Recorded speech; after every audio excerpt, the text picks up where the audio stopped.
last week. She got the most votes last week, the highest score, and we told her you could come back tonight and earn $50 the easier way than she wanted to. She's hot too, dude. Y'all sit right there, all right? Y'all ready? Andy, you ready? Put your hands together for the very beautiful and talented Andy Cole!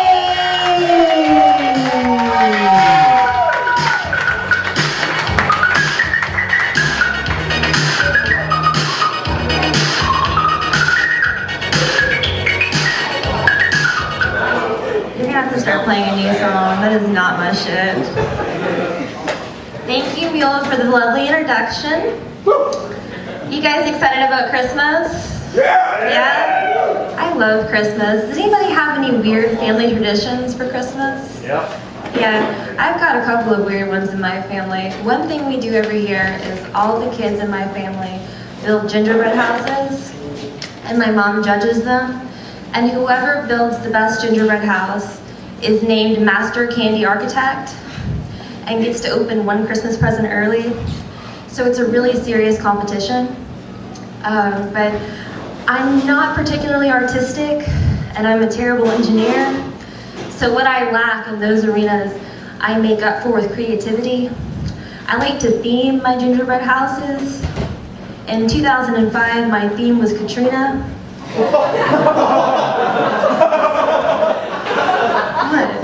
I made little black licorice people and put them on the roof of my gingerbread house.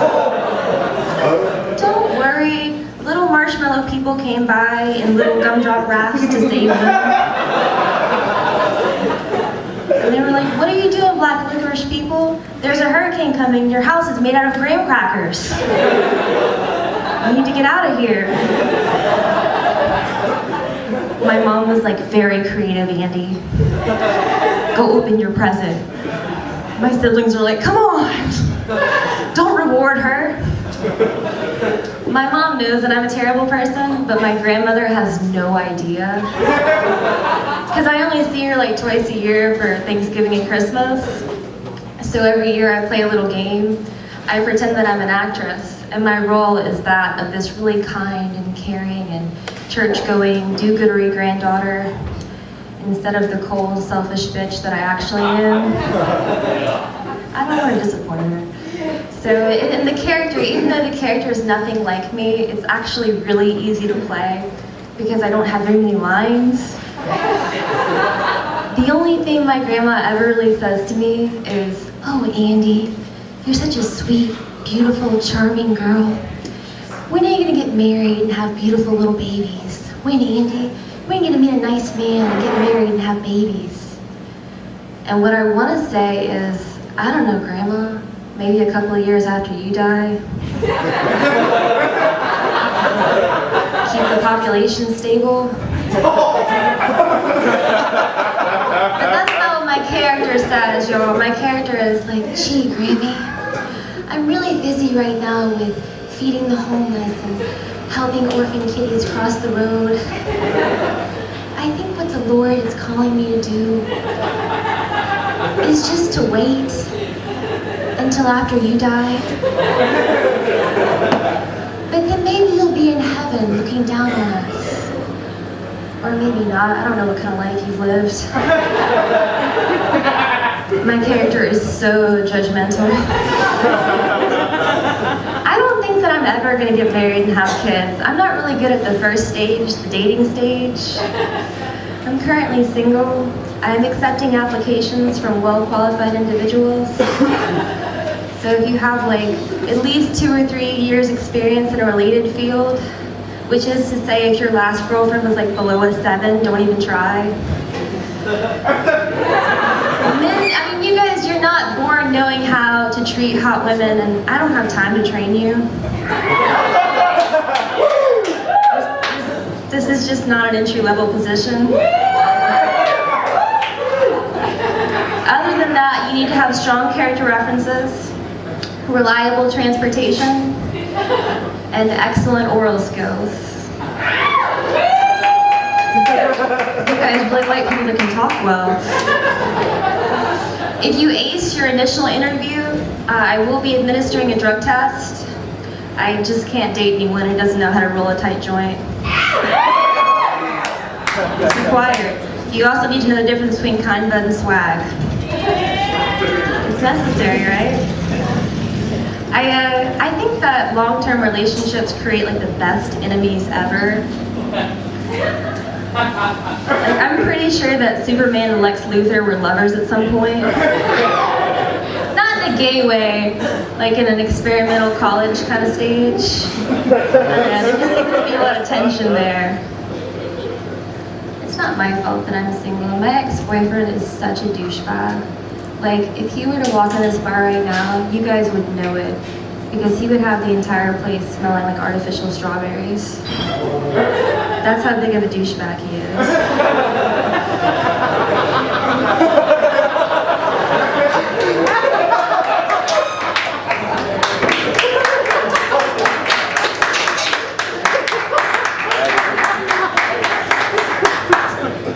In long-term relationships, men always complain that we lose interest in sex. You guys want to know why? You want to know why women lose interest in sex? Yes! Because men lose interest in foreplay. That's why. Towards the end of our relationship, I would be asleep, and my ex-boyfriend would get a morning wood, and he would literally shake me into a state of legal consciousness. That was foreplay. Before he immediately started trying to stick it in me, and I was like, look, motherfucker, I'm not in a microwave. You don't get hungry and just start trying to stick shit in me. I'm an oven. You have to hit preheat and wait a little while.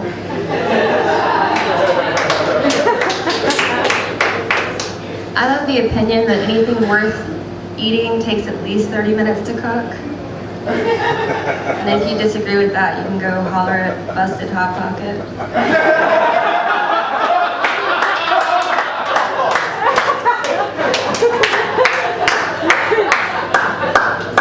People eat some disgusting things when they're drunk, like Crystals and Taco Bell and Waffle House. Cheap, warm, disgusting, and available. You guys know where I'm going with that. That joke is called Things You Regret in the Morning. Let's have a round of applause for all the previous comedians. Everybody did a really amazing job.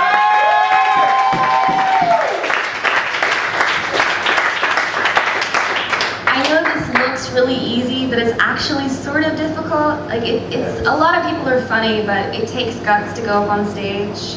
I say guts, but I mean balls, because I don't have balls, but it normally takes balls too.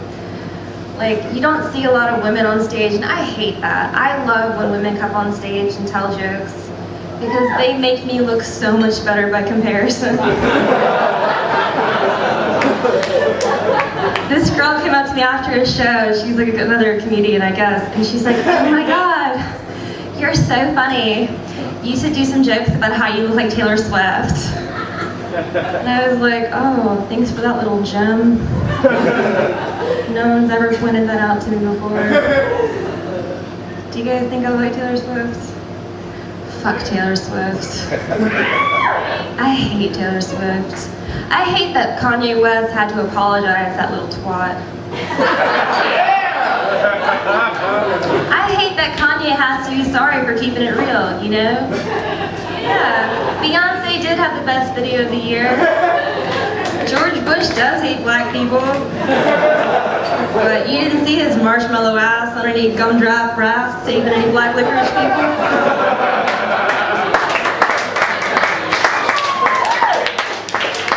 I like Kanye. I do have 3 things in common with Taylor, though. Number 1, we both have fabulous curly blonde hair. Number 2, we both have some horrible exes. And number 3, we both have the singing voice of a choir of dying cats. I wrote a couple of songs about my ex-boyfriends, but I don't have auto-tune, so I'm not going to sing them for y'all. I will read them though, like poetry. Do you guys want to hear a poem? This one's called Brett. Brett, we met on the net. My friends thought you were kind of weird, but I dug your glasses and your beard. It was funny when you tried to flirt. I guess you were kind of an introvert. So imagine my shock to see your cock staring back at me when I logged on to chat roulette. Brett from the net. It's not over. Hold on, hold your applause. Brett, I'll never forget that grainy image of your pubes, that sticky bottle of KY lube. You said it was just for kicks, but it looked pretty serious to your dick. But I wish I had clicked next. You guys obviously play chat roulette. I like it. Alright, y'all want to hear another one? This one's shorter. Okay. Will, you need a pill. A little blue one. Because it's no fun. Constantly reassuring you it happens to everyone.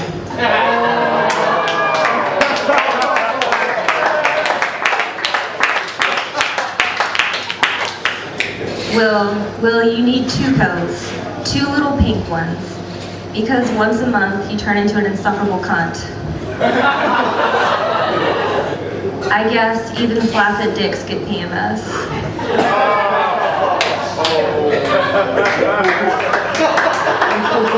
So mean. Taylor wishes she had talent like this, right? People often ask me the source of my confidence, like why I'm so cocky. It's not one thing, it's actually 3. These are my tips on how to have confidence. Number 1, keep your mind sharp. Number 2, keep your shoe game tight. And number 3, be the sexiest motherfucker in the room.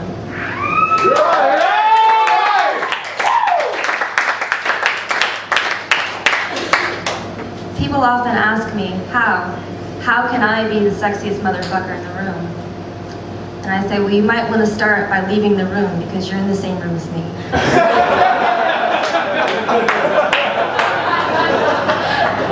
Just my advice. Occasionally, though, guys will tell me that they find my abundance of ego off-putting, like they don't find it attractive. And I'm like, what do you want? Do you want some homely chick? And this guy once told me, he was like, I think the most attractive woman is one that's really, really hot, but has no idea. And I was like, okay, so you like dumb bitches? Because if you're really, really hot and have no idea, you're dumb as shit. You guys seem like a smart audience. You don't seem like you like dumb bitches. Thank you so much for your time and attention. I really enjoyed it.